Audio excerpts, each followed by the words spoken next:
Salve, salve, rapaziada. Boa tarde a todos. Tudo certo? Bom domingo. E hoje temos a final do Brasileirão Feminino. Corinthians e Ferroviária se enfrentam na Neoquímica Arena, disputando aí o título do Campeonato Nacional de 2023. Antes de mais nada, se você é novo aqui, muito obrigado pela audiência. Se inscreva no canal, curta o conteúdo, tá bom? Dê aquela força e aquela moral pro R-City. Não é um assunto tão comum, a gente fala de futebol todo dia, mas futebol feminino é uma novidade aqui no R-City. Estamos falando pela primeira vez aqui sobre um jogo do futebol feminino. Então, me perdoem qualquer equívoco, beleza? Mas eu estudei, pesquisei aqui o suficiente, trouxe as informações necessárias para esse jogão de hoje à tarde, até porque Corinthians e Ferroviária são referências no futebol feminino nacional. Isso é sabido por todos, né? E o primeiro jogo, que foi na última quinta, no feriado, foi 0-0 lá em Araraquara, então tá tudo em aberto. Corinthians e Ferroviária, enfim, não tem um favorito para a partida de hoje. Óbvio que o Corinthians tem o fator casa, o fator da torcida que vai encher a Arena Corinthians na tarde de hoje, mas 0-0. Tudo pode acontecer logo mais. O Corinthians que luta pelo pentacampeonato da categoria. O Corinthians foi campeão em 2018, 2020, 2021 e 2022. Hegemonia no futebol feminino, principalmente nos últimos anos. Já a Ferroviária é bicampeã do Brasileiro. Conquistou os títulos em 2014 e 2019. Corinthians, nesse Brasileirão, para chegar à final, jogou 20 partidas, vencendo 16 jogos, empatando 2 e perdendo apenas 2. Uma campanha também ali irretocável, muito boa campanha, mostrando também, provando o quanto o Corinthians é forte na categoria. Já a Ferroviária jogou 20 partidas, também as mesmas 20 partidas, com 14 vitórias, 2 empates e 4 derrotas. Uma campanha um pouquinho abaixo do Corinthians, porém uma ótima campanha também, o que credenciou a Ferroviária ser finalista desse Brasileirão 2023. Pelo lado do Corinthians, o principal destaque é a atacante Jennifer, com 10 gols marcados, e a Aline Gomes, pela Ferroviária, que oscila muito entre equipe titular e equipe reserva, também é um dos destaques, com 10 gols marcados. São as principais artilheiras, tanto do Timão quanto da Ferrinha. O Corinthians, no mata-mata do Brasileirão, eliminou o Cruzeiro nas quartas de final, o Santos na semifinal, e agora a final é totalmente aberta entre Ferroviária e Corinthians.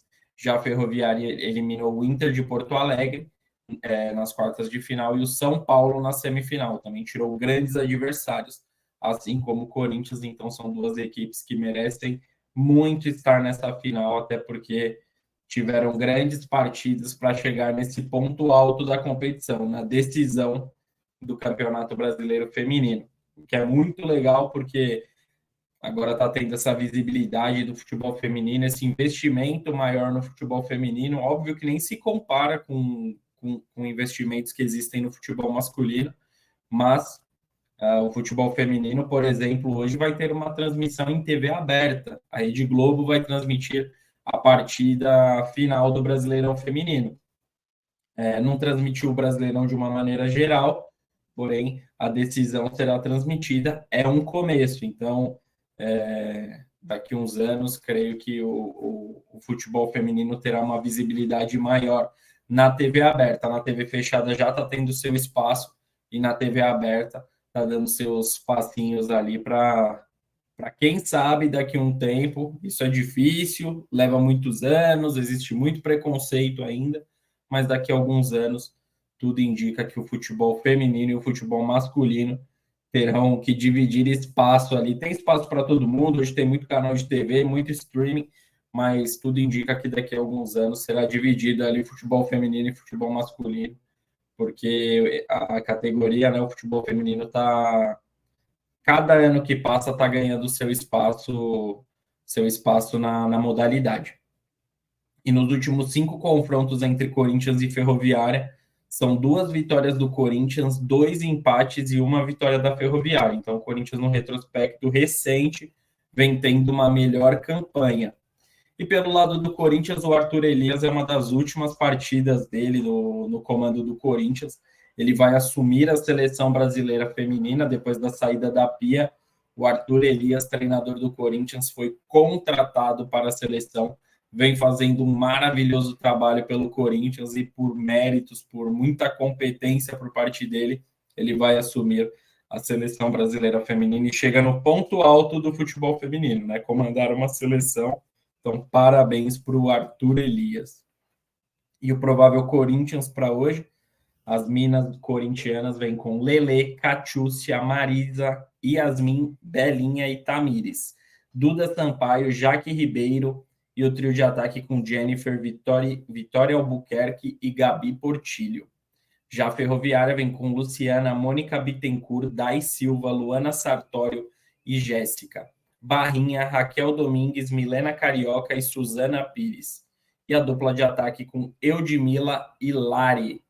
Então, são as equipes aí, Corinthians e Ferroviária, prováveis equipes que entrarão em campo na tarde de hoje na Neoquímica Arena. Promessa de grande público, ingressos esgotados.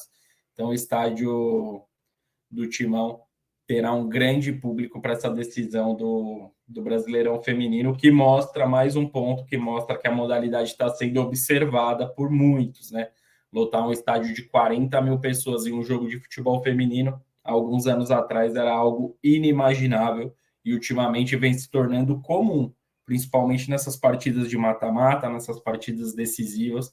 Então já é um ponto também muito positivo, que fortalece muito a categoria. Falei de Corinthians e Ferroviária, da tradição das equipes no futebol feminino. Desde que houve essa maior profissionalização da categoria, o Corinthians tem 3 Libertadores feminina, que é em 2017, 19 e 21, os 4 brasileirões já citados anteriormente, 2 Supercopas do Brasil feminina em 22 e 23, uma Copa Paulista feminina em 2022 e 3 Paulistões em 2019, 2020 e 2021. Então, o Corinthians é uma das principais forças no futebol feminino, se não a principal. E a Ferroviária também briga ali de igual para igual com o Corinthians. No meu ponto de vista, o Corinthians está um pouquinho à frente, mas a Ferroviária, ela tem suas Libertadores também. A Ferroviária é bicampeã da Libertadores feminina, títulos conquistados em 2015 e 2020.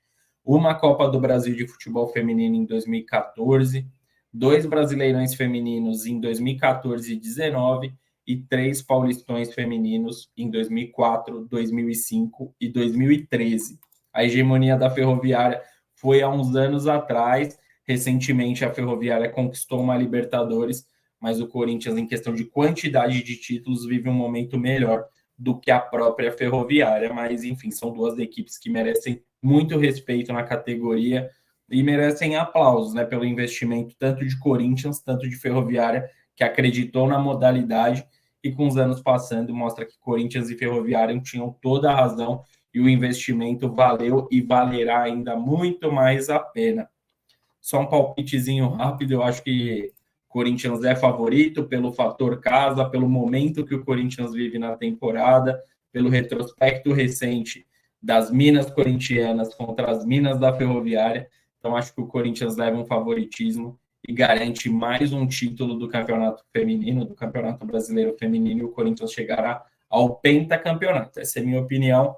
Confesso, como eu disse no início do vídeo, não acompanho tanto a categoria, é uma opinião um tanto quanto leiga, então eu gostaria muito de saber a sua opinião.